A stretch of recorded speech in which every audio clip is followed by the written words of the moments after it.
Is John Bercow, former Speaker, being branded a serial bully and a liar while being banned from Parliament for life? Absolutely. Well, John Bercow would say in his statement responding to this that he hasn't technically been banned from life. He's just been banned from having a pass to Parliament, one of these former member passes. Technically, he could go as a guest, he says, if someone were to invite him, which really is probably sticking two fingers up to the process, to the independent panel that has spent years assessing these claims, looking at the accounts of victims of John Bercow and determining a pretty damning indictment of him in this long, lengthy report. Yeah. Of course, the first allegations of John Bercow's behaviour date back to the middle of the last decade. This has been a long time coming, and this report... Would there be many tears over this?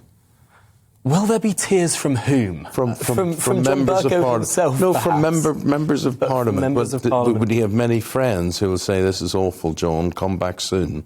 I think that's exceedingly unlikely. I think there's probably more going to be embarrassment from certain members of the House of Commons who've lent into John Bercow. I mean, he was such a character, wasn't he? It was a bit like Alex Salmond in that, you know, they were such big personalities and so successful in their roles, and lots of, you know, farewells when he left. And now look, this fall from grace. Well, it's interesting because it really depends who you ask, because those Brexit years whereby John Bercow was seen to be, by many, a less than impartial adjudicator, who was seen to be granting amendments to one side of the House more than the other side of the House.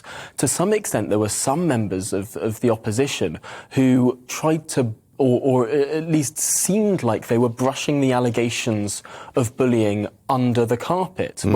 When we were talking about these allegations in the media in 2018, in 2019, right. And because there was a live political game being played there, one Labour MP went on television to say that it was a form of bullying to not give John Bercow a peerage, as if the two were sort of equatable. Right. So I think to some extent one half of the House was a lot more sad to see John Bercow go than the other half. Right, order.